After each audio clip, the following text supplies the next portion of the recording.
Two federal agents pulled my wife out of a Q2 hiring meeting at 9:40 on a Monday morning. The same hour, the FBI walked my college best friend out of his apartment. I had handed them the file myself. 240 pages tracing every dollar of a 1.47 million fraud straight back to my own house. And on page 1, in writing, I had disclosed that the two people I was about to indict were my wife and the man I had personally vouched for 4 years earlier. But let me start from the beginning. I'm a certified fraud examiner. 12 years in forensic accounting, mostly contract work for mid-sized companies. Throwaway account? Obviously, the SEC civil case is still technically open, and my attorney would kill me if he knew I was typing this on my phone right now. My wife Rachel and I had been married 8 years. She was HR director at Halberd Logistics, a freight brokerage in Charlotte that moves containers off the port of Charleston. I'd actually helped her get the interview back in 2021 because their CFO was an old client of mine.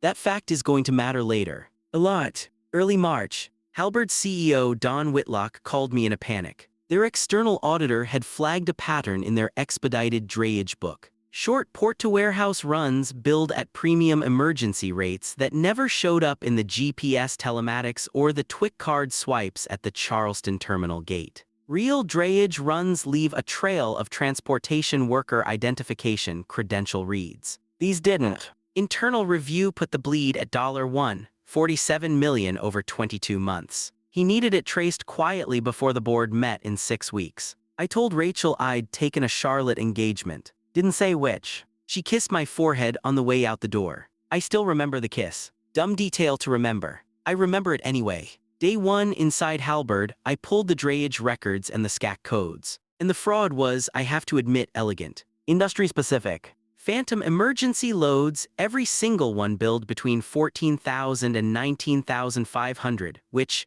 if you know anything about Halberd's controls, is just under their $20,000 dual approval threshold. Every Phantom SCAC Cardinal Freight, Mr. Logistics, Bluestone carriers pointed to a shell carrier with no active TWIC-enrolled drivers. The fuel surcharge line was inflated 60% on every invoice. Whoever built this new Halberd's controls cold. A new freight. By Wednesday, I had the conspirator profile. 2 people. One in HR who could create vendor master records and rubber stamp W-9s without the standard verification flag. One outside the building who could stand up the shell carriers and sign the carrier confirmations. The HR person, I already knew in my gut before I'd finished mapping the workflow. It was Rachel. By Friday I had the outside man too. Marcus Ellery, a college friend of mine. A former port dispatcher I had personally vouched for when he applied for his Charleston terminal access 4 years earlier. I had written the character reference. Me. Rachel had met him at our wedding and twice at Christmas. That was enough for her. Marcus had used the TWIC card detail I'd explained to him one night over bourbon just, shop talk to make the shell carriers look plausible to any auditor skimming gate logs. The credit union accounts were his and Rachel's, both authorized, both withdrawing, and then the money told a second story, an uglier one. For nearly 2 years, Rachel had been telling me that most of her side income was covering her mother's memory care bills up in Asheville. That her younger sister Kayla was splitting $14,000 a month with her after the long-term care policy maxed out. None of that was true. None of it. Kayla had signed their mother into a Medicaid-funded facility in late 2022, 1 week after the policy ran out. Her mother's care had been state-paid the whole time. $0 of the $1.47 million had ever gone to a nursing home. 0. It had gone to a condo in Myrtle Beach in Marcus's name,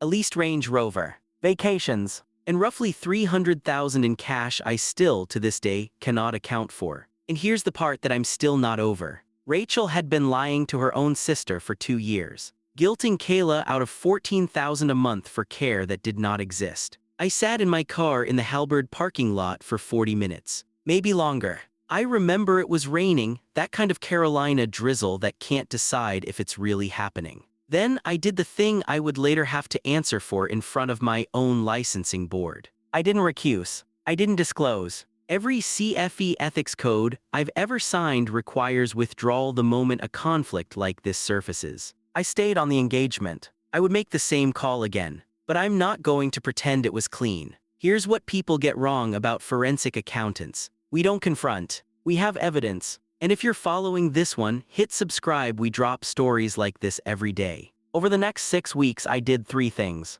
1. I cloned every device in the house I had legal access to. Rachel's texts with Marcus were on our shared iCloud backup. She'd never logged out on my laptop. The thread went back to the very first Phantom SCAC code in 2022. The last message in March was Rachel writing, "We pull back now, 6 months off, let it breathe."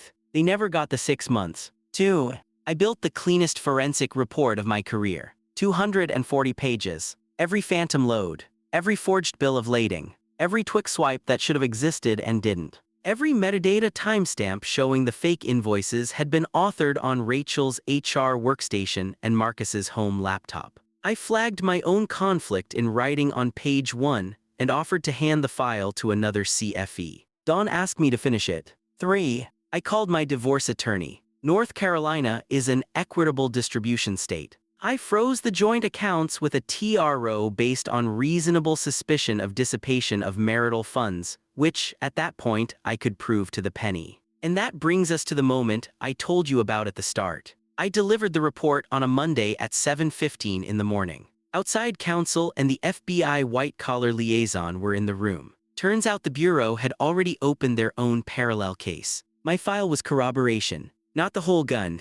2 agents quietly pulled Rachel out of a Q2 hiring meeting at 9:40. Marcus was taken from his apartment the same hour. Rachel called me from county lockup that night. I did not pick up. I did not listen to the voicemail. I forwarded the 43 seconds straight to my attorney, unopened. I still have not heard it. I don't think I ever will. Marcus pled out for 28 months federal and $400,000 in restitution. Rachel got 38 months and $600,000. The restitution totals are below the $147M because most of the cash was already gone. A federal clawback hit the Myrtle Beach condo for roughly $300,000. Kayla filed a civil suit against Rachel for the 2 years of $14,000 a month checks Rachel had guilted out of her for care that had always been Medicaid covered. Kayla hasn't spoken to her sister since the indictment unsealed. Our divorce was final 11 months later. Because I documented the fraud as Rachel's sole separate financial misconduct,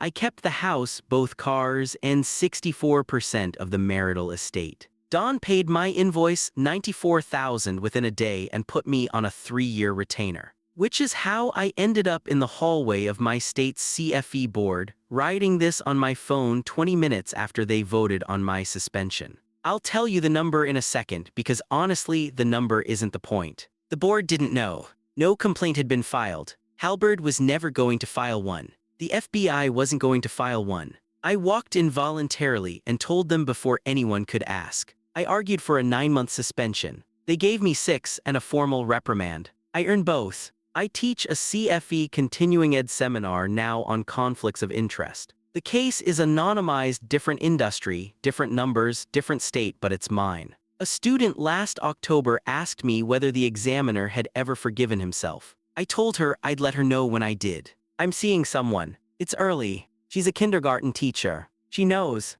I visit Rachel's mother twice a month at the Medicaid facility. She thinks I'm her brother Ray. I don't correct her. Whatever else went wrong between all of us, she was the lie Rachel told. Not the reason.